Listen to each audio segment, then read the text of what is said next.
Bienvenidos hermanos y hermanas a la casa de nuestro Señor.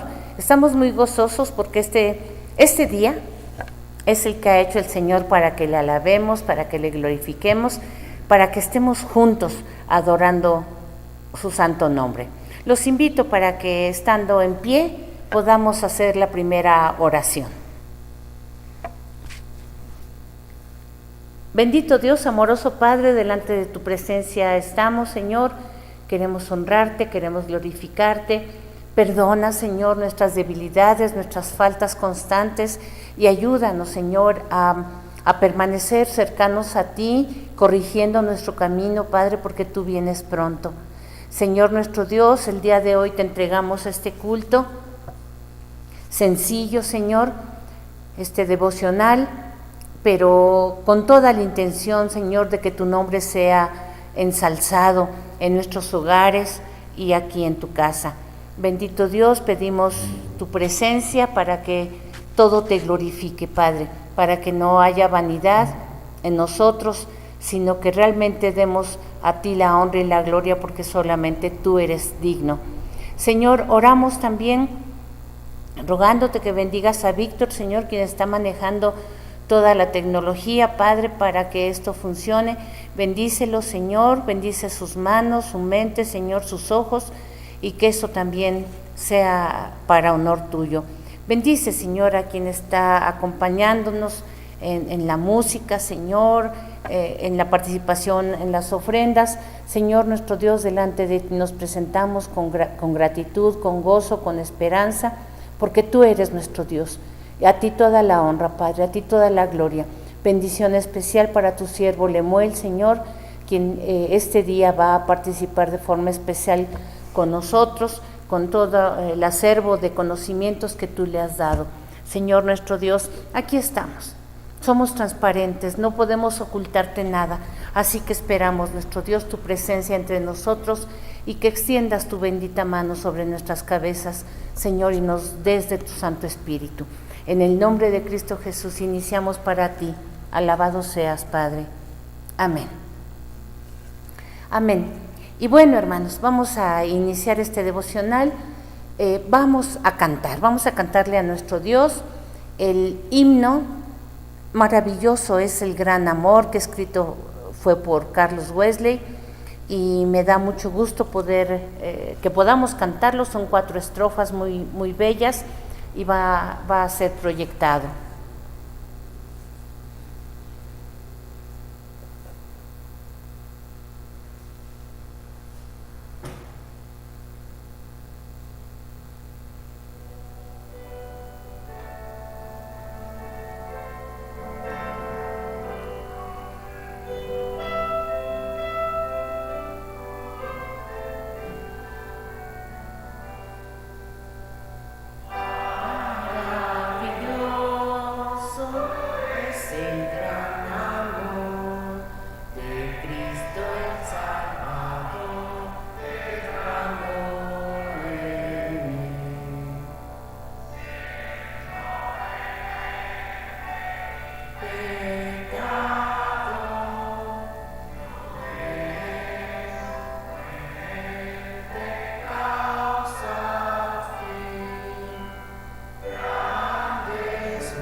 Hermanos, tenemos que memorizar este himno, es muy, muy hermoso, muy elocuente, y qué bien se escucha cuando todos cantamos juntos. Así que sigamos alabando a nuestro Señor. Nuestra hermana Gadi nos va a hacer favor de dar lectura a la palabra. Vamos a buscar en nuestras Biblias el Evangelio según San Marcos, capítulo 10, del versículo 35 al 45. Marcos 10, 35 al 45.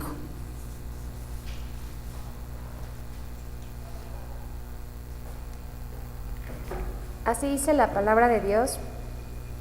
Entonces Jacobo y Juan, hijos de Zebedeo, se le acercaron diciendo: Maestro, querríamos que nos hagas lo que pidiéremos. Él les dijo: ¿Qué queréis que os haga? Ellos le dijeron: Concédenos que en tu gloria nos sentemos el uno a tu derecha y el otro a tu izquierda. Entonces Jesús les dijo: No sabéis lo que pedís. ¿Podéis beber del vaso que yo bebo o ser bautizados con el bautismo con que yo soy bautizado? Ellos dijeron: Podemos. Jesús les dijo: A la verdad, del vaso que yo bebo, beberéis, y con el bautismo con que yo soy bautizado, seréis bautizados. Pero el sentaros a mi derecha y a mi izquierda no es mío darlo, sino aquellos para quienes está preparado. Cuando lo oyeron los 10, comenzaron a enojarse contra Jacobo y contra Juan. Mas Jesús, llamándolos, les dijo: Sabéis que los que son tenidos por gobernantes de las naciones se enseñorean de ellas, y sus grandes ejercen sobre ellas potestad. Pero no será así entre vosotros, sino que el que quiera hacerse grande entre vosotros será vuestro servidor, y el que de vosotros quiera ser el primero será siervo de todos. Porque el Hijo del Hombre no vino para ser servido, sino para servir, y para dar su vida en rescate por muchos. Amén.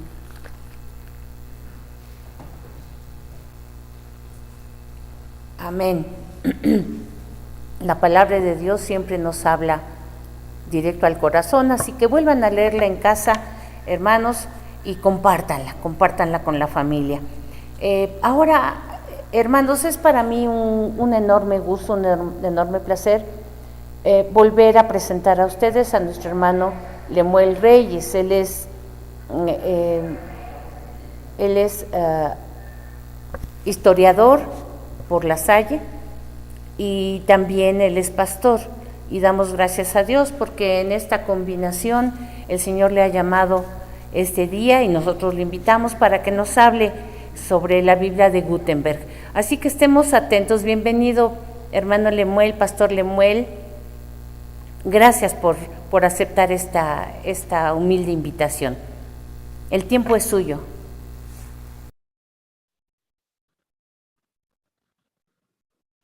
Muchas gracias por la bienvenida. Es que escucho un poco distorsionada la voz de la hermana Patti, pero hay más o menos. ¿Ustedes sí me escuchan bien? ¿Sí? Perfecto. Pues con eso va. Sí, escucho un poco distorsionada el audio. Creo que está un poquito distorsionado, pero gracias por la bienvenida. Aquí estamos.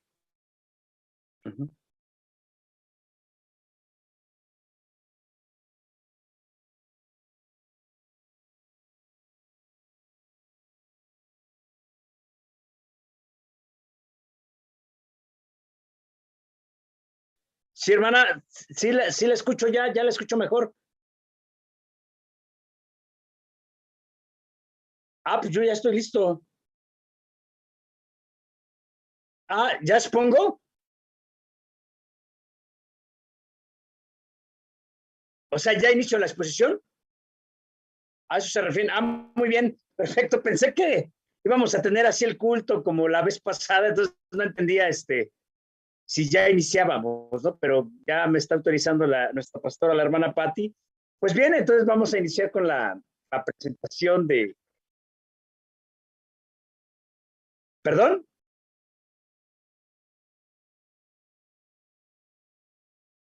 ¿Sabe que sí tengo problemas para escuchar con claridad su voz, hermana Patti? Pero si ustedes me escuchan...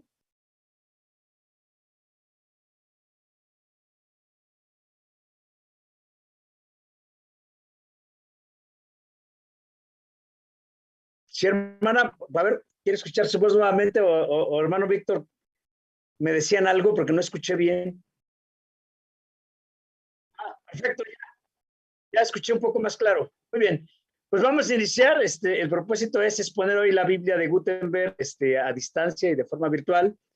Y muy agradecido con la hermana Patti nuevamente por invitarme y por estar participando en esta exposición de la historia de la Biblia en este mes de octubre. También pretendemos dar la historia de la Biblia de Lutero, pero hoy queremos empezar por la de Gutenberg, por dos razones, porque si voy el 13 de noviembre, que es la fecha que acordé con nuestra pastora, pues iría con el facsímil de la Biblia de Lutero, ¿no? Y como está ilustrada, es como el facsímil o la copia más bonita que tengo, ya la podemos ver en vivo. Entonces voy a proyectar, si me permites, Víctor, proyectar, porque me dice que no tengo autorización para compartir. O sea, habilítame ahí como para poder compartir el PowerPoint y listo, ¿no? Entonces, agradezco mucho que me inviten y vamos a iniciar entonces con esta participación de hoy. En cuanto el hermano Víctor me habilite el acceso a compartir la proyección, pues comienzo a exhibir el PowerPoint.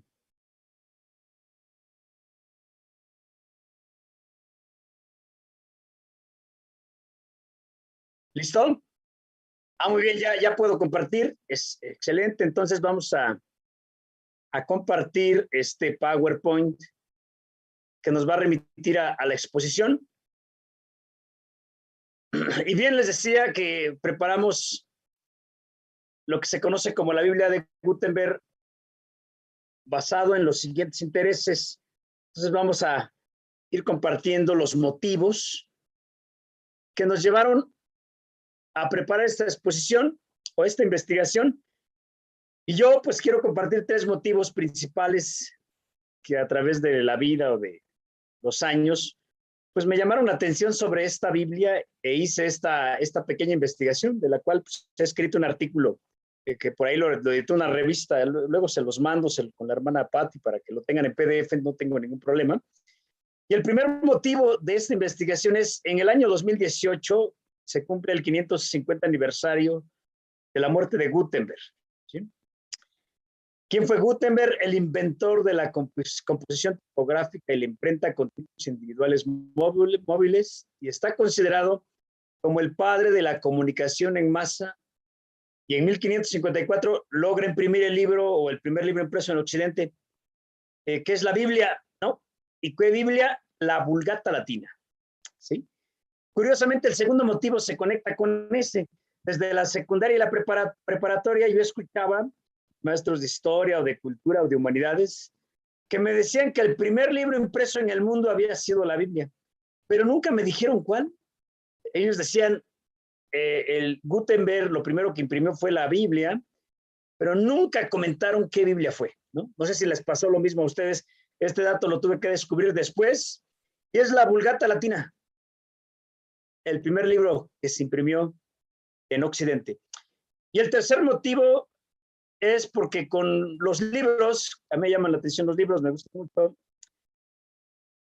Con este tema, lo que estamos haciendo es la historia del libro, ¿no? Entonces, no solamente es un tema religioso o para gente de iglesia, todo aquel interesado en la historia del libro, forzosamente va a tener que pasar por Gutenberg y forzosamente va a tener que pasar por el primer libro impreso en Occidente, que es la Biblia. Entonces, algún curioso que le guste la historia del libro, pues esta exposición también le va a llamar la atención, porque el primer libro impreso en Occidente fue la Biblia, el primer libro que produjo la imprenta.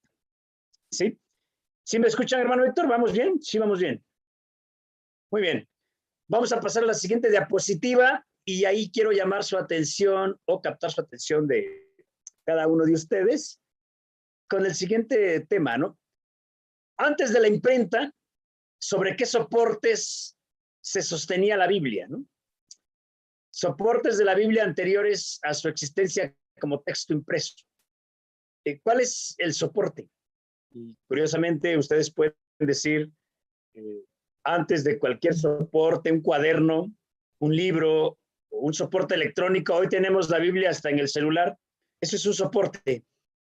Pero antes de todo eso, antes de la imprenta, antes de tenerla en forma de libro en papel, ¿cuál era el primer soporte? Aquí tengo 4, ¿no? Que son por los cuales se transmitió la Biblia. Y el primero, pues es sorprendente para todos nosotros, porque es la oralidad. Y fue por muchos años, miles de años, que el primer soporte de la Biblia, como palabra de Dios, fue la oralidad. No había escritura y no había sobre qué escribir. Por lo tanto, se va a echar mano de la oralidad durante miles y miles y miles de años. Yo les voy a poner un ejemplo bíblico que todos recuerdan. Deuteronomio 6, del 4 al 9, ¿qué dice? Oye Israel, el Señor nuestro Dios, uno es, y lo vas a amar con todo tu corazón, alma, fuerzas y mentes. ¿Se dan cuenta cómo inicia el texto? Oye, escucha, porque no hay escritura. Israel no puede leer, no puede escribir. Por eso ese pasaje o ese texto señala, Israel, oye, escucha, el Señor nuestro Dios uno es, y es un texto muy importante, porque con eso se consolida el monoteísmo. Se pasa del politeísmo al monoteísmo. De Israel como pueblo que se va a distinguir entre el resto de los pueblos, como un pueblo monoteísta. Adora a un solo Dios y no a muchos. Y por muchos miles de años, ustedes recuerdan esto, que incluso ya en la época de Jesús, a Jesús le pregunta un fariseo, le pregunta, maestro, ¿cuál es el más grande mandamiento? ¿Qué contesta Jesús? Oye Israel, el Señor uno es, y lo vas a amar con todo tu corazón, con toda tu alma, con todas tus fuerzas y con toda tu mente. Entonces Jesús creció en un mundo oral con poca escritura, con pocos soportes de escritura, al grado que se aprendió esta parte de la Biblia de memoria y se aprendió esta parte de la Biblia de forma oral. Y así fue, la tradición siguió por mucho tiempo, ¿no? Y estas cosas que hoy te mando se las vas a enseñar a tus hijos y a los hijos de tus hijos cuando te levantes, cuando te acuestes y a la hora. El mandato es totalmente oral. Enséñale a tus hijos a que se aprendan la fórmula de Deuteronomio 6 del 4 al 9 para superar el politeísmo, ¿no? No hay forma de llevar una Biblia en libro, en celular. La cuestión solo es la oralidad. Yo les pongo un ejemplo ahorita, ¿no? No ha sido superada la oralidad. Un ejemplo contemporáneo sería que la hermana Patti no les predique en la iglesia el próximo domingo y que diga, bueno, ¿saben qué? Yo no les voy a ir a predicar, no van a escuchar mi oralidad, solamente les dejo el sermón por escrito, se los pego en el púlpito y llegan y lo leen. ¿Les gustaría un culto así? Supongo que no, porque estamos acostumbrados a la riqueza de la oralidad. Entonces, la oralidad de la Biblia no se ha perdido. Sigue viva hasta el día de hoy, a pesar de que ya está el libro escrito. Se mantiene viva en los sermones. No estamos acostumbrados a tener sermones de lectura por escrito, sino orales, ¿no? Y nadie de ustedes aguantaría que la hermana Patti les diga, no voy a predicar, les dejo el sermón pegado en el púlpito. Y ustedes leen el sermón y ahí nos vemos, ¿no? Estamos acostumbrados a la riqueza oral. Pues esa tradición sigue viva, no se ha muerto como tal y no tendría, la escritura no la ha superado, ¿no?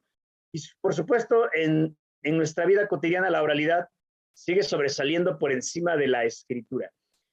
Bien, entonces, miles de años fue transmitida así la Biblia, incluso en palabras de Jesús, fue transmitida de esa manera, en San Pablo, etcétera. No hay forma de tener libros y no hay forma de escapar de la oralidad. Qué curioso, yo quiero pensar la diferencia entre una sociedad oral y una sociedad de escritura, ¿cuál es, no? Pudiésemos pensar que la sociedad oral memoriza más que la sociedad de escritura. Un ejemplo es el que acabo de decirles sobre Jesús. Él memorizó de Deuteronomio 6 del 4 al 9 desde niño y todos los niños judíos, ¿no? Una sociedad oral memoriza más, una sociedad de escritura memoriza menos, ¿sí? Yo les pongo un ejemplo a ustedes, cuando alguien les pasa un teléfono, ¿qué hacen? ¿Se lo aprenden de memoria? No, sacan su celular y lo graban ahí, una memoria electrónica, o toman nota con una pluma, ya lo registran por escrito.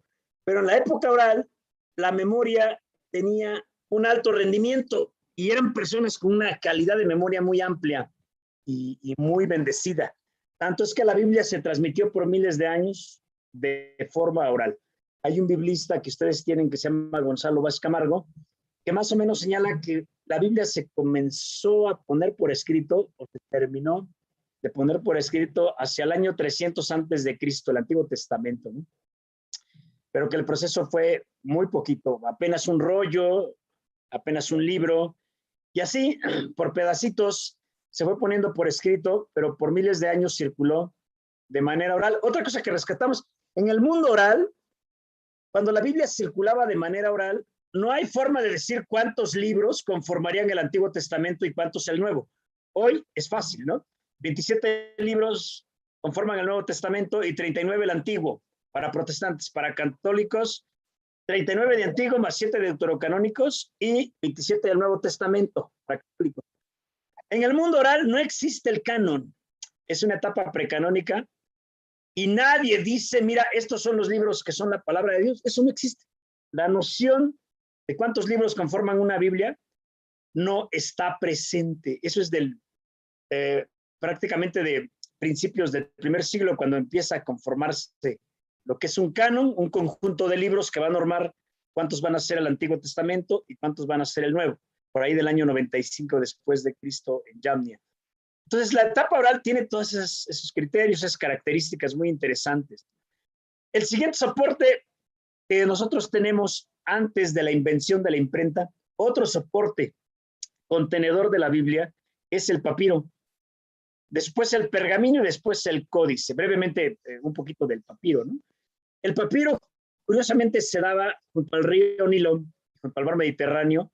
Se arrancaba, era como una planta que se arrancaba, se partía el tallo a la mitad y se extendía en una hoja, como si fueran las hojas de plátano de tamal, por decirles un ejemplo contemporáneo, pero es una hoja muy especial, el papiro, en la cual se podía escribir sobre ella, ¿no? Y este es uno de los primeros soportes de escritura de la Biblia, el papiro. Sacas un rollo de esta hoja y comienzas a escribir y haces tu primer rollo. Imagínense cuánto tiempo se tardaría alguien en copiar la Biblia sobre papiro. Pues muchísimos años, ¿no? Yo le digo a mi hermana Pati, que es mi amiga, yo quiero que me regale una Biblia en la época de papiro. ¿Qué va a hacer la hermana Pati? ¿Qué tendría que hacer? Conseguirme un copista. Bueno, voy a contratar un copista, voy a pagar quien me venga a traer papiro y que te comiencen a copiar. No me va a poder regalar una Biblia, ¿no? Completa, 39 libros del Antiguo Testamento, me va un rollo. ¿En cuánto tiempo? Como en 3 años en copiarlo. Después, el papiro va a ser sustituido por el pergamino. Y el pergamino ya es cuero de cabra o de vaca, ya es un material más sofisticado sobre el cual también se va a escribir. Y el último o el penúltimo material antes de la imprenta sobre el cual se puso la Biblia es el códice. Ya es el prelibro, es un formato tipo códice, que ahorita vamos a ver algunas fotos, y que es madera con arcilla, pero que ya se dobla tipo libro. Vamos a ver algunos ejemplos contemporáneos y algunas imágenes del papiro y del pergamino. Por ejemplo, ahí está uno, ¿no? Ese es un pergamino, lo voy a acercar con el zoom. Este es un pergamino del rollo de Isaías. ¿Sí? Este es el rollo de Isaías, pero sobre pergamino. ¿Y saben qué? Curiosamente, esto es un facsímil, una copia del original. Y aquí lo tienen ustedes, imagínense, es lo que les estoy diciendo. Si alguien de ustedes en aquella época quería obsequiar una Biblia, no iba a poder irse a una librería y comprarla. Tiene que contratar un copista, pagar a alguien que destace una vaca o un carnero y que nos arme este pergamino, este rollo que está acá. Y luego al copista que escriba con tinta de carbón y que vaya poniendo lo que es esto. ¿Saben qué es este? Es el rollo de Isaías en pergamino. Pero este es un ejemplo del siglo XX. Es una copia de un original. La tiene el Museo Itinerante de la Biblia Martín Lutero en Buenos Aires, Argentina. Este museo tiene esta copia del rollo de Isaías. No hay papel. ¿Es cuero de vaca o es cuero de carneros o es cuero de cabras, pero no hay papel. Vean, aquí está el rollo, la extensión del rollo. Y esta tradición sigue viva, porque hasta el día de hoy tú puedes mandar a hacer un facsímil, ¿no? Un facsímil, ¿saben cuánto cuesta? 1,200,000 pesos. O sea, 42,000 euros, 1,200,000 pesos, y tú lo puedes mandar a hacer y tenerlo en casa, ¿no? Aquí está uno más original por la empresa Facsimile Editions, ¿sí? Rollo de Isaías, producida por la empresa británica Facsimile Editions. Este rollo es una copia del rollo de Isaías sobre pergamino contemporáneo, pero es exactamente igual al rollo de Isaías que se encontraron en 1948 en las cuevas de Qumran, ¿sí? En el siglo XX, en 1948, en Qumran, se encontraron estos rollos, este tipo de rollos, o rollos de Qumran, y el rollo más completo y más rescatable fue el de Isaías. Y qué curioso que este rollo, la empresa Facsimile Editions lo reprodujo. ¿Saben por qué? Porque el Museo de Jerusalén, donde se resguardan los rollos de Qumran, pertenecientes a la Universidad Hebrea, no los quiso prestar. En Corea del Sur, los protestantes de Corea querían hacer una exposición sobre la Biblia. Y se entrevistaron con el rector, con el director de los rollos para ver si se los prestaban. Entonces, préstanos los rollos de Qumran, porque vamos a tener una exposición sobre la Biblia o sobre los aportes antiguos de la Biblia, y queremos nosotros que nos prestes los rollos para exhibirlos. Te los cuidamos bien bonito, en vitrina, y no les va a pasar nada. ¿Y qué dijeron los de la Universidad Hebrea de Jerusalén? No te los prestamos. No te los prestamos. Entonces, echaron mano de la empresa británica Facsimile Editions para hacer esta réplica. Un facsímil es una copia del original.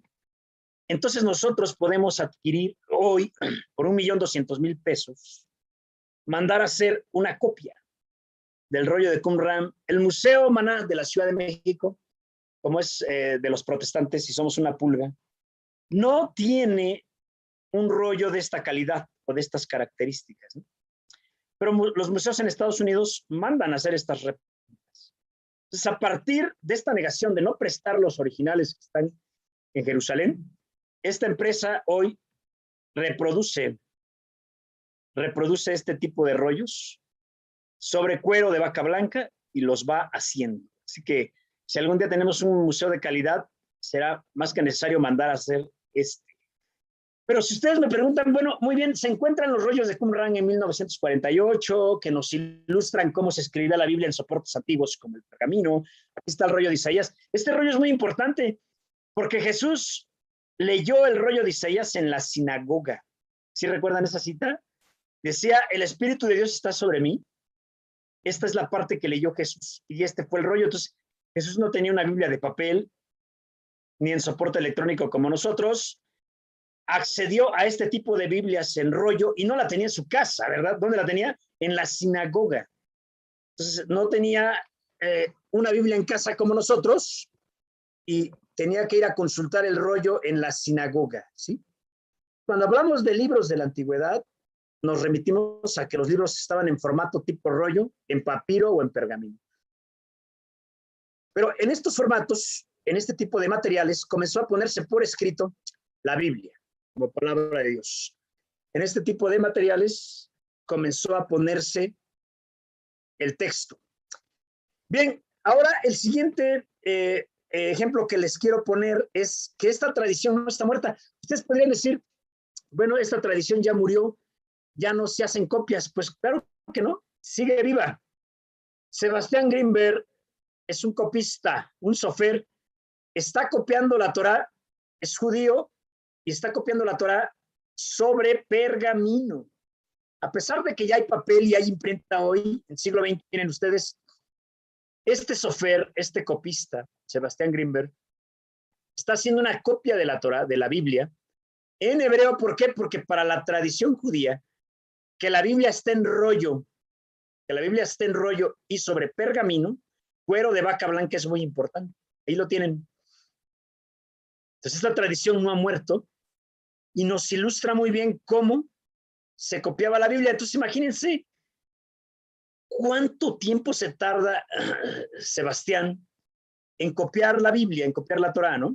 Y al final queda así, en rollo. O sea, si ustedes quieren hoy una Biblia en pergamino, tienen que escribirle a Sebastián que se las haga, como cuánto nos va a cobrar y cuánto se va a tardar. Yo creo que por un rollo, pues se va a tardar unos 3 años, ¿no? ¿Y cuánto nos va a salir una copia? Es un buen dinero. De hecho, es imposible que se las vendan al público. Solo es para el uso litúrgico en las sinagogas. Ustedes van a la sinagoga y en la sinagoga la Biblia se lee en este formato, en rollo de pergamino hasta el día de hoy. Y aquí está la yot, que es esta manita de plata, con la cual se va leyendo el texto. ¿Por qué? Porque nuestra mano, nuestros dedos son impuros. Tú no puedes leer la Biblia con tus dedos, porque tu mano es impura. Tienes que leerla en el mundo judío con esta yot, con esta manita de plata. El texto es sagrado, tus manos impuras no pueden tocar el texto sagrado para la tradición judía hasta el día de hoy. Qué interesante, ¿no? Entonces sigue viva la tradición de copiar la Biblia sobre pergamino, sigue viva en el mundo judío. Y tenemos en Buenos Aires a este sofer, este copista, Sebastián Grimberg, ¿sí? Miren, el rollo antiguo y el rollo moderno, ¿sí? Qué interesante. Bien, después, ¿qué soporte sigue? Como ya decía, es el códice. No he localizado fotografías de calidad, me falta completar esa parte de la investigación, pero el códice es el prelibro, estoy trabajando en ello, y cómo era en tipo de madera, ya no era en rollo, ya se podía doblar. Se podía doblar muy bien como si fuese el libro. Pero estos son los soportes en los cuales se plasma la Biblia, se plasma la palabra de Dios antes de la imprenta. Por eso, con la imprenta, se va a revolucionar lo que es la comunicación y la lectura, ¿no? Aquí tenemos una réplica de la imprenta de Gutenberg, ¿sí? Esta fue la imprenta de Gutenberg, una réplica muy interesante, porque ahora ya no se va a copiar a mano la Biblia, ahora se va a pasar a tipos móviles, a la tipografía de tipos móviles, y ya no va a ser en pergamino, ni en cuero de cabras, ni de vacas, ahora va a ser en papel. Qué interesante, ¿no? Por eso les decía que la Biblia nos remite a la historia de los libros, ¿sí? De cómo se transmitió la escritura y de cómo se fue plasmando por escrito.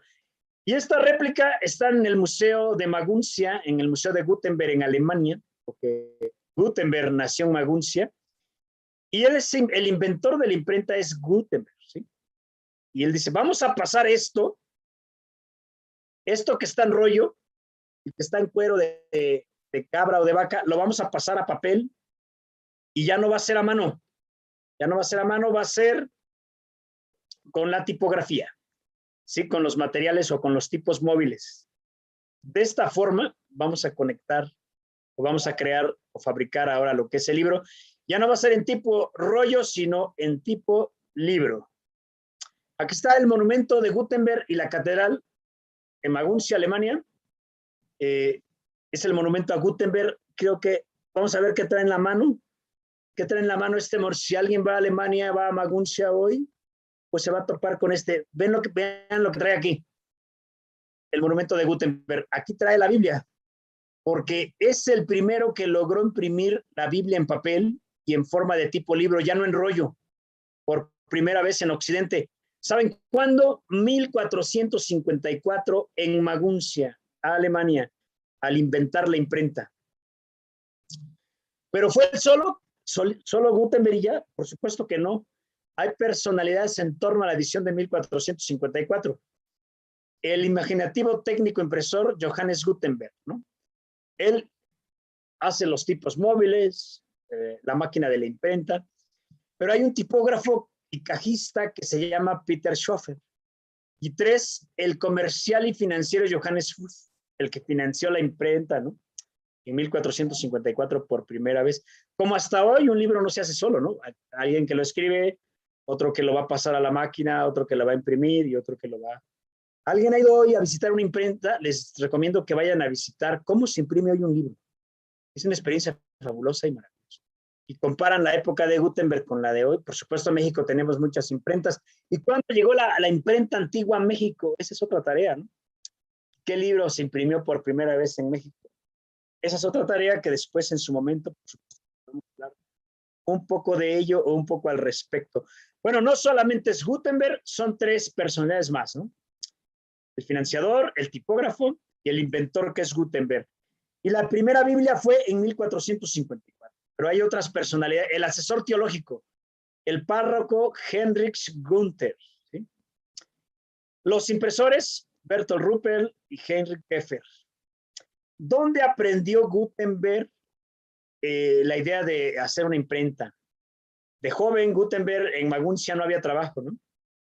Y se va a Estrasburgo, norte de Francia, a buscar trabajo, y trabajó en la fundición de campanas para parroquias.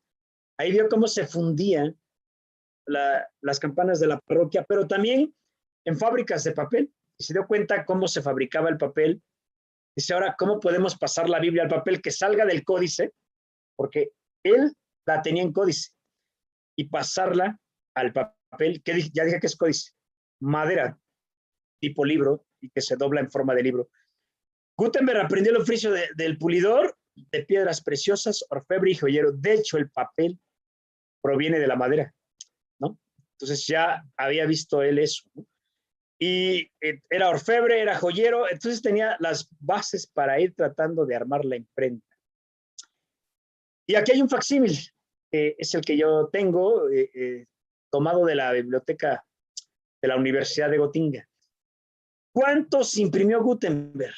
Esa es una buena pregunta. ¿Cuántas Biblias Gutenberg imprimió? 180 en un año. ¿Cuántos años se tardaba un copista en copiar una? 3 años en copiar un rollo. Gutenberg 180 en un año. Revolucionó la comunicación y la forma de acercarnos a los libros. Entonces, si tú produces 180 en un año, pues es mejor tener la imprenta que seguirlos copiando a mano, aunque la tradición de copiar sigue viva. Bien, ¿cuántos quedan? ¿Cuántos sobreviven? De los 180 quedan 40. Este está en la biblioteca de la Universidad de Gotinga. Este facsímil lo venden en México y ustedes lo pueden comprar, lo pueden adquirir. Es copia del original. De los 40 que quedan, este es uno. ¿Sí? Ahí están las características de cómo se los venden, etcétera. Y es muy interesante tenerlo porque aprende uno mucho sobre el primer libro impreso en Occidente, que es la Biblia de Gutenberg. Ya les dije qué Biblia fue. Es la Vulgata Latina de San Jerónimo. Aquí me detengo un poquito. ¿Por qué dice ahí la B42?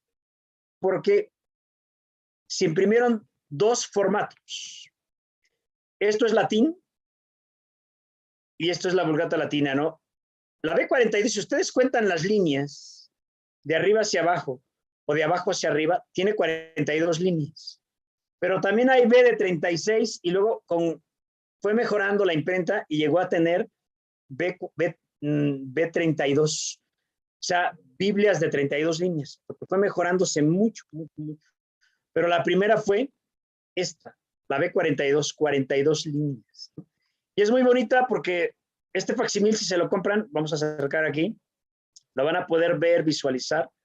Vean ustedes, son 42 líneas. De las 40 que sobreviven está en la Universidad de Gotinga y de ahí se extrajo este facsímil, bastante bonitas, etcétera, ¿no? Pero quiero puntualizar aquí. Entonces, en 1454 sale esta Biblia, por primera vez la Biblia sobre papel, en forma de libro y con 42 líneas, pero ¿qué Biblia es? La Vulgata Latina, eso no se nos puede olvidar. ¿Y por qué fue la Biblia el primer libro de relevancia impreso en Occidente? Porque es la Edad Media. Y en la Edad Media, el libro de relevancia por encima de un libro de medicina, por encima de un libro, otro tipo de libros como los clásicos o libros de Roma, la Biblia tiene un papel fundamental para la Edad Media. El primer libro que se propuso la imprenta es editar la Biblia. Está por encima de un libro de medicina, pero no fue el único libro que se imprimió. Se imprimió también un calendario, se imprimieron también encíclicas papales, se imprimieron también ¿cómo se me fue el nombre de estas cuestiones? Bulas papales, y me falta uno, el que usan los católicos en las misas, el misal. Se imprimió también un misal. Entonces, pero el libro más relevante y grande y gigantesco fue la Biblia, ¿no? Aquí la tienen ustedes. El Salterio de Maguncia, ¿qué es el Salterio de Maguncia? Los Salmos. Solamente vamos a imprimir los Salmos en 1457 y se caracteriza por ya tener pie de imprenta, ¿no? Este sí nos dice en el pie de imprenta quiénes fueron los impresores, ¿sí? Por supuesto está aquí en latín, pero sí podemos leer aquí los nombres de los impresores, ¿sí? La primera Biblia no tiene pie de imprenta, no nos puede decir quiénes fueron los impresores y era muy difícil detectarlo. Bien, y si ustedes me preguntan en qué códice se apoyó Gutenberg para imprimir la Biblia, ¿sí? O sea, Gutenberg no se apoyó en papiro, en pergamino, él tiene un códice, una Biblia en madera, y se apoyó en una edición del siglo XIII, del año 1280. ¿Cómo sabemos eso? Porque en el año 1280 Esteban Langton le puso capítulos a la Biblia. Esteban Langton le puso capítulos a la Biblia y esta Biblia ya tiene capítulos. Vamos a ver si la podemos ver aquí. Antes de 1280 la Biblia no tenía capítulos y a partir de aquí ya tiene, ¿no? Aquí está un capítulo, el capítulo 1, y la hipótesis más seria es que a partir de 1280 Gutenberg se apoyó en la Biblia de Esteban Langton, ¿sí? ¿Qué hizo Esteban Langton? Revisar los códices y ponerle a una de ellas capítulos. Es el que le pone los capítulos, Esteban Langton. Muy bien, aquí vamos a ver, aquí hay otro acercamiento del facsímil. Vamos a ver si podemos ver más capítulos. No puedo acercar más, lamentablemente, pero tengo más fotos allá. Vean, es bonita. ¿Por qué es bonita esta Biblia, el primer libro impreso en Occidente? Porque está ilustrada. ¿Ya se dieron cuenta de estas viñetas y cómo están rubricadas? O sea, con letras gigantes abre un capítulo y rubricaba. Entonces, lo que Gutenberg hizo fue imprimir el texto, pero contrató rubricadores e ilustradores que pusieran en rojo los nombres y que ilustraran las viñetas con colores, ¿sí? Eso no lo hizo la imprenta, eso lo hicieron a mano. Imagínense, ya está el texto impreso, ahora a mano vamos a ilustrarlo. Vamos a ilustrarlo a mano. Y ese proceso de ilustración lo encomendó a ilustradores y rubricadores que lo hicieron a mano porque la máquina de la imprenta todavía no lo podía hacer. Y por eso es muy interesante que a este tipo de libros, miren, qué bonito está, se le conoce como incunables. Cuando les pregunten, ¿qué es un libro incunable? Es un libro que hace alusión que está en la cuna de la imprenta. ¿Y por qué en la cuna de la imprenta? Porque la imprenta por sí misma no podía hacer todo. La imprenta solamente imprimía en color negro y ya. Por eso está la cuna de la imprenta. Posteriormente teníamos que contratar ilustradores que nos la iluminaran y que le pusieran en rojo con pincel estas letras y este tipo de colores y este tipo de iniciales. Por eso los libros incunables son de 1454 a 1500. La imprenta no puede imprimir a color, no puede ilustrar, contrata a quien lo haga a mano. Eso es un libro incunable. Está en la cuna de la imprenta no lo puede hacer todo. Necesito contratar a los demás para que lo hagan, ¿sí? Vamos más adelante lo reiteramos. Aquí está este facsímil. Ya les dije, fueron 180 los que se imprimieron, quedan 40. Uno de estos 40 está en la biblioteca de la Universidad de Göttingen, en Alemania, y de ahí se extrajo este facsímil. Ustedes lo pueden comprar aquí en México, ¿no? ¿Sí? De ahí se extrajo este facsímil.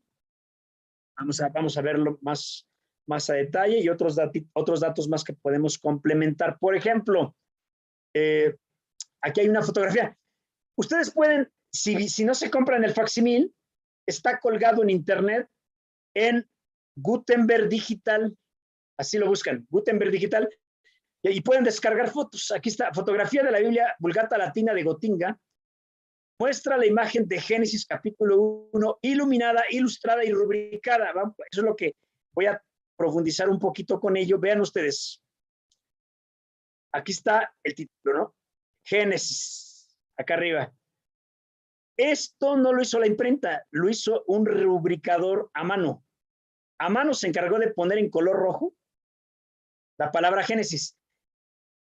A mano, también a mano, fueron rubricando estas viñetas, que es el marco de la Biblia, bien bonito, con colores, pero a mano. Por eso es un libro incunable, porque la imprenta está en la cuna y solo puede imprimir en color negro. Gutenberg solo imprimió en color negro. El resto, vamos a contratar ilustradores y rubricadores que ilustren a colores bien bonito esta Biblia. Estas fotos las pueden ustedes descargar de la página Gutenberg Digital. Allí se encuentran. Métanse al sitio desde Google, Gutenberg Digital, y es la Biblia de las 40 que quedan, la Biblia de Gotinga, la que tiene esta universidad. La colgó en internet para acceso libre a todos, si es que no se quieren comprar el facsimil, pues ahí está un original en fotos y lo pueden tener. Sí, la iluminación, lo que es la ilustración y la rubricación, son técnicas posteriores hechas a mano. La imprenta no lo pudo hacer todo, la imprenta solo imprimió. Hoy en día tú vas con una imprenta, quiero poner esto, quiero ponerle dibujos, te lo hace todo la imprenta. No necesitas contratar rubricadores o ilustradores por aparte. En aquella época sí, de 1454 a 1500, era de esta forma. La imprenta imprime en negro, las ilustraciones te las hacemos a mano. Por eso se llama libro incunable, porque en la cuna de la imprenta no se podía hacer todo. Seguimos. Fíjense, este dato es curioso porque yo me puse a rastrear dónde tenemos un incunable en México de la Vulgata Latina, de la Biblia de Gutenberg. Y aquí, ¿conocen ese edificio?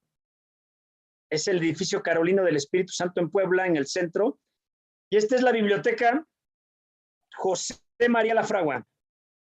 El claustro bajo y el claustro alto de la biblioteca del exconvento Carolino del Espíritu Santo tiene en su interior un original de la Biblia de Gutenberg, pero es un incunable. ¿Por qué? Vean ustedes. Fotografía de la Vulgata Latina de la Biblioteca José María Lafragua de la Benemérita Universidad Autónoma de Puebla muestra la imagen de Génesis capítulo 1, pero no está iluminada ni ilustrada y tampoco está rubricada. Vean ustedes, le faltó estar iluminada y rubricada, ¿no? Solamente esto en rojo fue lo único que hicieron. Esta es de 1486. Ya les dije, de 1454 a 1500, todos los libros son incunables. Si tú quieres ilustrarla, tienes que contratar un ilustrador que te la ilustre a mano. Acá está. Esto fue hecho a mano. Un ilustrador que te la ilustre a mano, y eso es lo incunable. Que la imprenta está en la cuna, no lo puede hacer todo. Ustedes pueden meterse a la Fragua Digital y descargar estas fotos o ir aquí al Colegio Carolino del Espíritu Santo, hoy Biblioteca José María Lafragua, y ir con la bibliotecaria y decirles: queremos que nos muestres la Vulgata Latina de 1486, el incunable de la Vulgata Latina, que tienes aquí en esta biblioteca, se los muestra. Le pueden tomar fotos ustedes directamente, ¿no? Se los muestra y hacen las comparaciones entre la Biblia de Gotinga ilustrada y la Biblia de la Fragua de Puebla, no ilustrada. Por eso son libros incunables, porque aquí les faltó contratar rubricadores o contratar ilustradores que la ilustraran bien bonito, ¿no? Son de las diferencias que hay entre estas Biblias, pero son vulgatas latinas, ambas son Biblias latinas y ambas van a estar en latín, ¿sí? ¿Esto qué es? Esto es el prólogo, carta de San Jerónimo al obispo Paulino, a manera de prólogo en la Biblia de Gotinga. Es un dato curioso. ¿Qué es lo primero que trae esta Biblia? Pues un prólogo de San Jerónimo, porque ¿quién tradujo la Biblia al latín? San Jerónimo, en el 311 después de Cristo, Dice San Jerónimo, voy a traducir la Biblia del hebreo y del griego, la voy a traducir al latín, ¿sí? Entonces, lo que hacen en Maguncia, Gutenberg y sus asesores es, vamos a poner el prólogo como por el inicio de la Biblia, de la primera Biblia impresa en Occidente, va a llevar el prólogo de San Jerónimo, y aquí está prólogos, y este es el prólogo que está en latín, que escribió en el 311 San Jerónimo. Y lo vamos a rubricar, vean, bien rubricadito, bien bonito, ilustrado en colores, etcétera. Y esta es la primera página de la Biblia de Gutenberg, es esto, o de un libro incunable. Es el prólogo de San Jerónimo, bien ilustrado. Pasemos un poco al de la Biblioteca José María Lafragua en Puebla. Ahí está el prólogo de la Biblia. Vean ustedes, la edición de 1486, el prólogo es de la Biblia, pero no está ilustrada, ¿sí? También está en latín, pero no alcanzó a ser rubricada ni ilustrada, de las diferencias de estos incunables. Veamos acá, la de 1454 está bien ilustrada. Y la de 1486 que está en Puebla, el prólogo no está ilustrado. Bien, les vuelvo a recordar, lo primero que contiene la Biblia de Gutenberg es el prólogo de San Jerónimo. Antes de Génesis está este prólogo, ¿sí?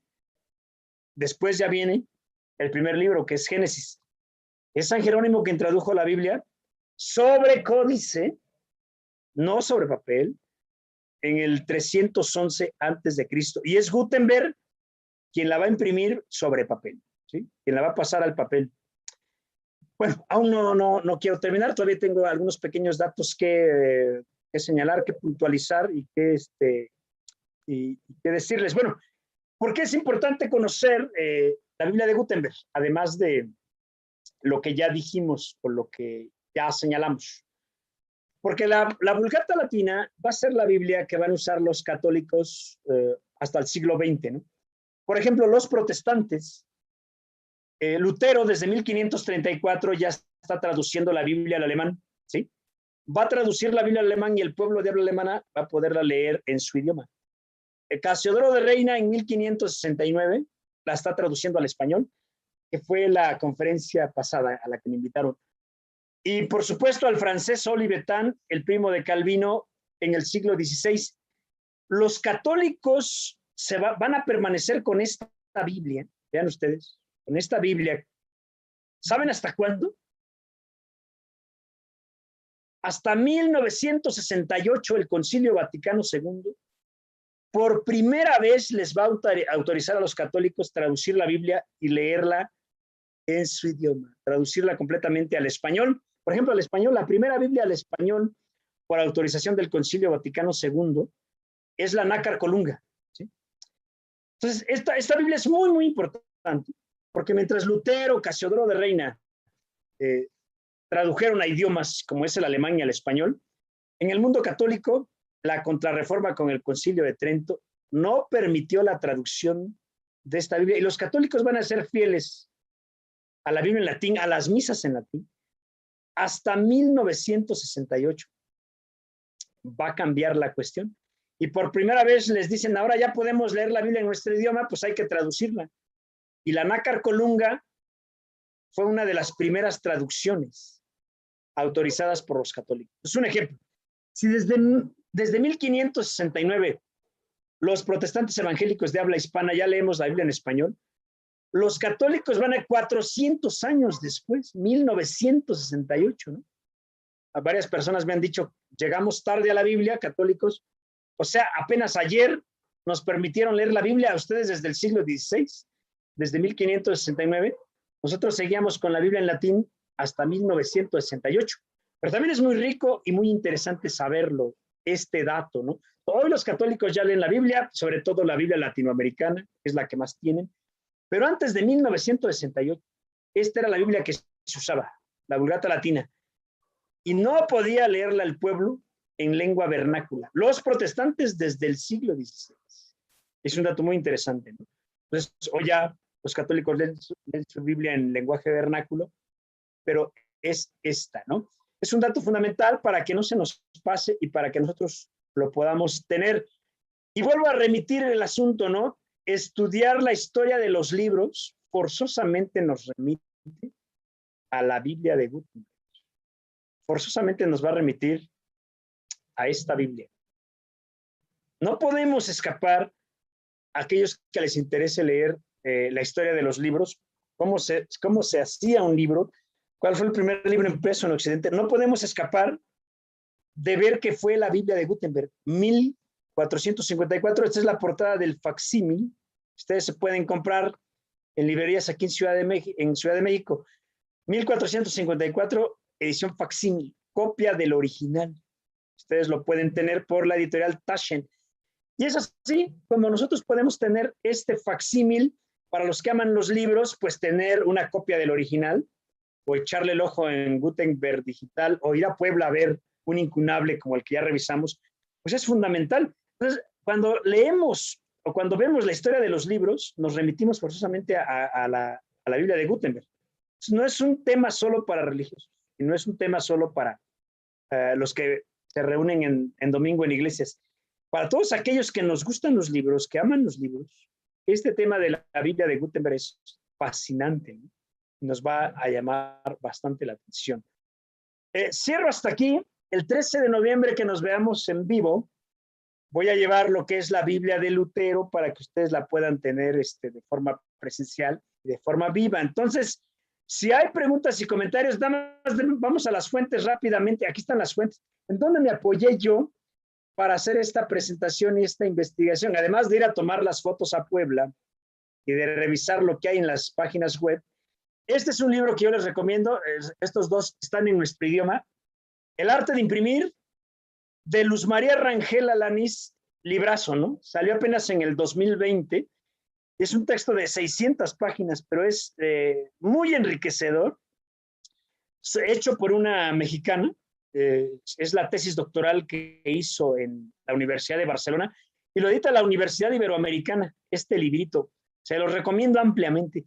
Detalla muy fino la historia de la imprenta, la biografía de Gutenberg, todos los datos que más o menos presenté. Y este otro, este que está acá atrás, es el libro introductorio que trae el facsímil. Cuando ustedes se compran los facsímiles, el volumen 1 y el 2, viene con este cuadernillo introductorio que trae fotografías y que trae datos sobre Gutenberg, datos sobre la imprenta, datos como estos que tengo, y por supuesto el artículo que hice, pues con gusto los mando a través de la hermana Patti, para que ella lo pueda circular. Yo hice un artículo en 10 cuartillas, para que ya no lean todo esto, pues ya lo resumí ahí bastante. Pero muy, muy recomendables estos dos textos. Antes, cuando queríamos saber algo de Gutenberg, forzosamente en inglés o en alemán, las únicas bibliografías. Hoy ya tenemos estos dos textos circulando en México y podemos aprovecharlos bastante bien. Pues en este momento no tengo otra cosa que señalarles. Por el momento aquí cerramos con Gutenberg y nos remitimos a preguntas y comentarios, si es que hay de parte de ustedes. Esta vez me fui más rápido, pero avanzamos muy, muy duro esta vez. Hermano Víctor, ¿habrá preguntas o comentarios? ¿O hermana Patti?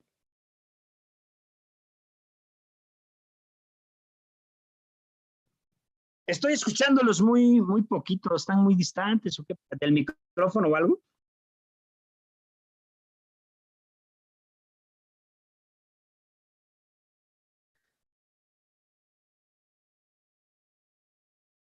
Que no deja de ser muy interesante y tenemos que investigar por nuestra propia cuenta, porque tú nos estás dando la síntesis del resumen, ¿no? Pero necesitamos ahondar más, porque es muy valiosa esta información, saber cómo es que ha llegado a nosotros en lo que creemos. ¿Por qué nosotros le decimos ahora palabra de Dios? ¿Tendrás una respuesta para esto, Lemuel? Bueno, nosotros le decimos soy palabra de Dios a esta Biblia, por supuesto, a la Vulgata Latina, por supuesto. Hay múltiples respuestas, pero me remito a una más que he compartido muchísimo más, ¿no? Las personas, las autoridades del canon que seleccionaron los 39 libros del Antiguo Testamento y los 27 del Nuevo Testamento, al leer los rollos y decir esto es palabra de Dios, se convencieron que el contenido de lo que decía cada rollo, para después formar la Biblia, pues estaban inspirados e iluminados por Dios, pero a partir de una lectura. Entonces, por ejemplo, un ejemplo contemporáneo que hoy hacemos, ¿por qué nosotros decimos que estos libros son palabra de Dios? Basta con que te pongas a leerla, te das cuenta que no es un libro normal. Si tú lees el texto, comienzas a sentir que estás siendo acompañado por Dios. Segundo, comienzas a sentir una cuestión especial. Tercero, sientes que Dios, así como acompañó a los personajes que narra la Biblia, te puede acompañar a ti. Y quinto, ¿no? Te aporta calidad moral, te aporta valores, y te aporta estructura. Una lectura para creyente. Eso hace, todas estas características que señalé, que aquellas autoridades que seleccionaron estos rollos llamaran esa Biblia palabra de Dios, porque si nosotros la leemos vamos a sentir lo mismo, el creyente. El lector no creyente, bueno, literatura, historia de un libro, pero sobre todo literatura. Para el lector creyente, lo que hace que diga que estos libros son palabra de Dios es que se siente acompañado como Dios, así como Dios acompañó a los personajes de esta época, así nos sentimos acompañados nosotros. Un caso o un ejemplo muy simple de Job, ¿no?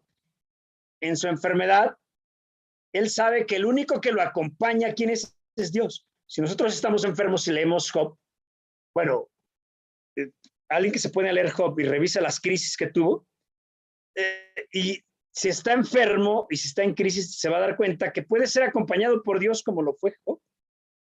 A Job le falló su esposa, le fallaron sus amigos, se le mueren los hijos, se enferma. El único que no le falla es Dios, ¿no? Y entra en crisis de todo menos de fe. Con ese ejemplo quiero decir que nosotros llamamos Biblia a estos libros, porque cada relato, cada libro tiene una historia de acompañamiento de Dios.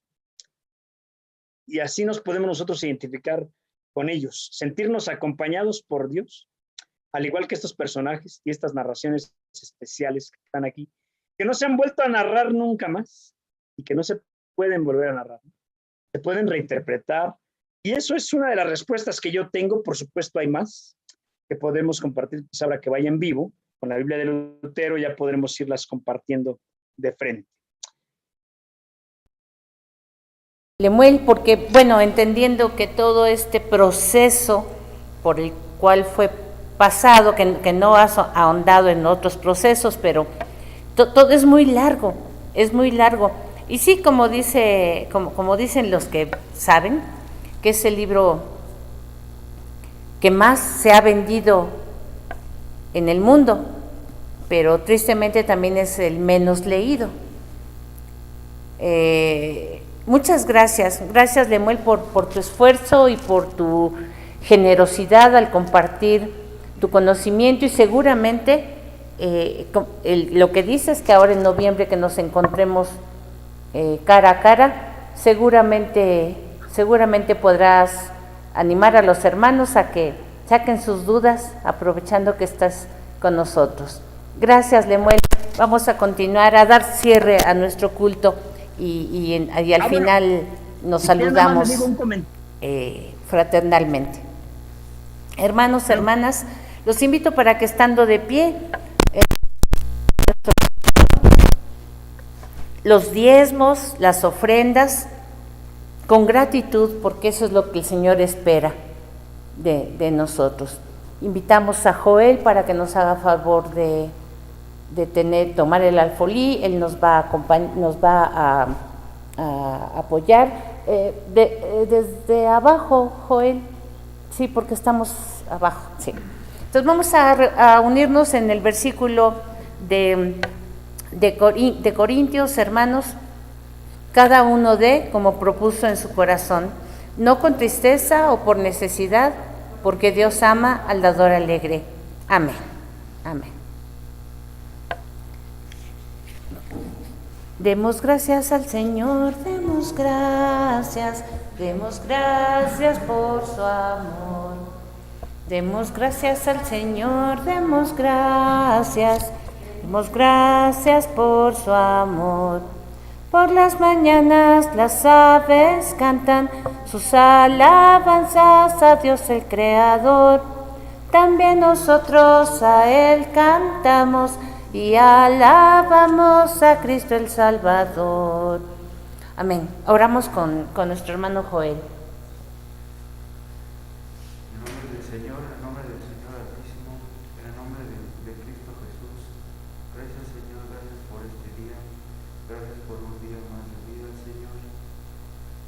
Gracias Señor, sabemos Señor que no somos perfectos, Señor, pero día a día, Señor, para ser mejores personas, Señor. Gracias por este día, Señor. Bendice estos diezmos, estas ofrendas, Señor, en tu nombre, Señor. Bendice nuestros caminos, Señor. Bendice nuestros hogares, nuestras casas, Señor, nuestros trabajos. Bendícenos en nuestro camino, Señor. Que así sea, Señor. En el nombre de tu Hijo amado Cristo Jesús. Amén. Amén. Amén. Gracias, Joel. Hermanos, vamos a cantar el último himno. Da lo mejor al Maestro. Estas personas, bueno, a mí me queda claro que todos los que han intervenido en este proceso histórico de la elaboración de la Biblia que ahora tenemos en nuestras manos, es porque esas personas dieron lo mejor de sí mismos para nuestro Señor y aprendamos también de ellos. Cantemos.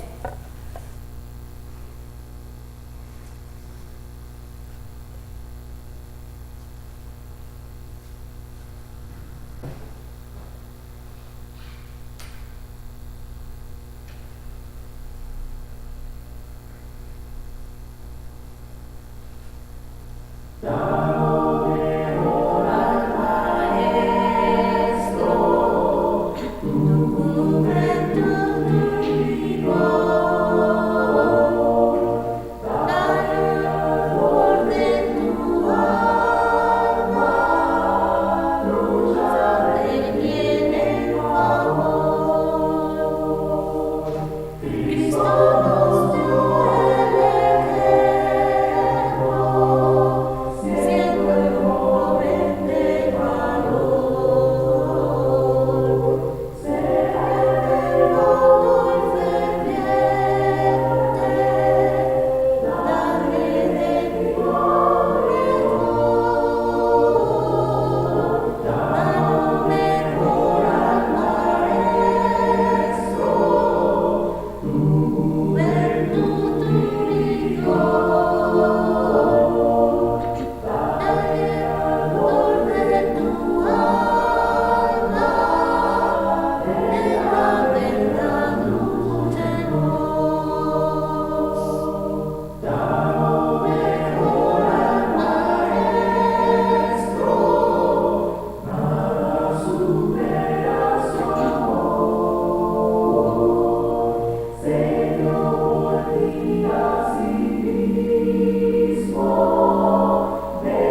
Y hermanos, vamos a despedir esta reunión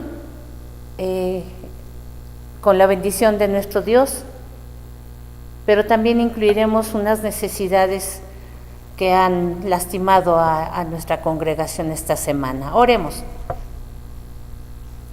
Bendito Dios, amoroso Padre Celestial, queremos darte gracias una vez más porque sentimos tu compañía, sentimos tu presencia, Señor, en el afecto de los hermanos, en el trabajo que es común para alcanzar esta meta, Señor, de estar juntos adorándote.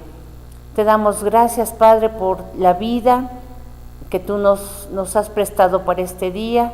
Gracias, Señor, porque tenemos buenas noticias de que la pandemia aparentemente está acercándose a la distancia. Que valga la palabra, Padre. Te damos gracias, pero también te rogamos que nos enseñes a ser cuidadosos, Padre, y que sigamos cuidándonos el resto del tiempo. Como lo han dicho, ya es una nueva forma de vivir. Señor nuestro Dios, también queremos presentarte antes de despedirnos las necesidades que han llegado a nuestro corazón esta semana. Seguimos orando, Señor, por tu hija amada, María del Carmen Reséndiz, Señor. Te suplicamos que tú toques su cuerpo, que pongas, Señor, una gota de tu bendita sangre en ella y que ella pueda recuperarse de este mal tan terrible. Señor, abrázala fuerte, consuélala, dale fortaleza, Dios, a su familia para el proceso que ha de seguir en cuanto a los médicos. Pero Padre, nosotros confiamos en ti. Tócala, Señor, tócala con tu amor. Oramos también por Luis, Señor. Él está desaparecido allá en Tamaulipas y su esposa y su hijito aquí pues le extrañan y están desesperados porque no pueden hacer más, Señor. Allí han pedido ya la ayuda de las autoridades. Padre bendito, ábrele los caminos. Y te pedimos, Señor amoroso, que mantengas a Luis confiado en ti, que tu Espíritu Santo, Señor, le hable a su corazón, que le hagas sentir tu compañía, tu presencia, Señor. No permitas que toquen su vida, te rogamos, Señor, que tú le conserves para su hijito, Señor, para su esposa. Bendito Padre, ten misericordia de él y de su familia, pero te pedimos, Señor, te pedimos que tú bendigas a estas personas que le han intentado hacer daño. Padre misericordioso, ellos no saben lo que hacen porque no te conocen. Permite, Señor, que un ángel, que un cristiano comprometido los alcance y hable lo que tenga que hablar, Señor, de tu gracia. Dales tu perdón, Señor. Pero principalmente rogamos por Luis, Señor, quita sus miedos, abrázale, Señor, abrázale fuerte, que él no decaiga en su espíritu y que pueda reintegrarse a su familia solamente por tu gran bendición, por tu gran amor, por tu gran perdón. Oramos por esta vecina, Señor, quien quedó inconsciente después de un desmayo. Padre, te rogamos por ella, por toda su familia. Padre amoroso, envía a Juanita, quien nos compartió, envíala, Señor, dale de tu poder, Señor, de poderosa palabra, para que consuele, Señor, a la familia y puedan encontrar también reposo en ti. Y así, Señor, oramos rogándote que continúes con tu iglesia, que continúes con todas nuestras familias, que no solamente nos sustentes en lo económico, Padre, sino que tu bendita palabra nos fortalezca, nos levante, nos empodere, oh Dios, para que alcancemos aquellas metas que tenemos en nuestro corazón, esos sueños, Padre, que nos has confiado, para que los usemos para honra y gloria tuya. Así pues, Señor, nos despedimos de tu casa, pero no de tu presencia, y te rogamos que nos des permiso de regresar, Señor, la siguiente ocasión para darte honor y gloria. Gracias, Señor, por tu dirección este día. En el nombre amoroso y sin igual de Cristo Jesús, te alabamos, Padre, y te bendecimos. Amén. Amén. Y estamos muy agradecidos con nuestro hermano Lemuel, quien generosamente nos ha compartido. Y te esperamos próximamente, Lemuel, en el nombre de Cristo Jesús, para encontrarnos aquí en Casa de Dios, en Príncipe de Paz. Que el Señor te bendiga. Gracias.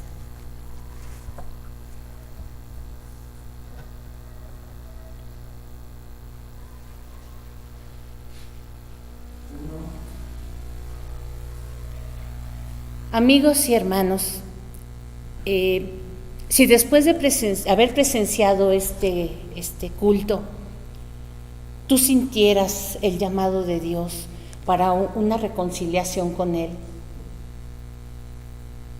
yo te invito para que hagas conmigo esta oración. Señor, reconozco que tú has estado en mi vida desde siempre, pero yo no lo había notado. Ahora te doy gracias por todo tu amor, Señor, que me has salvado. Y quiero invitarte, Señor Jesucristo, abro las puertas de mi corazón para que tú entres y formes parte de mi vida. Quiero tener una relación contigo, Dios.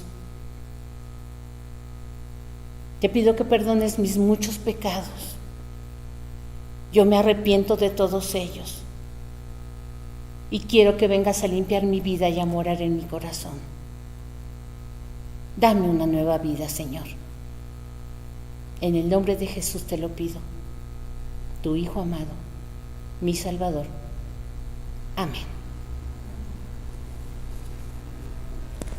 Queremos invitarles para que ahí en el Facebook o en el YouTube, donde se publica este video, todos los videos, queremos invitarles, ahí va a aparecer un número telefónico y con confianza, si quieres venir aquí al templo presencial, poco a poco, lo hacemos con medidas de seguridad, o si quieres solamente a través de la tecnología, llámanos, comunícate con nosotros, estaremos dispuestos a escucharte, a apoyarte también, para que tu vida también enriquezca la vida de esta iglesia.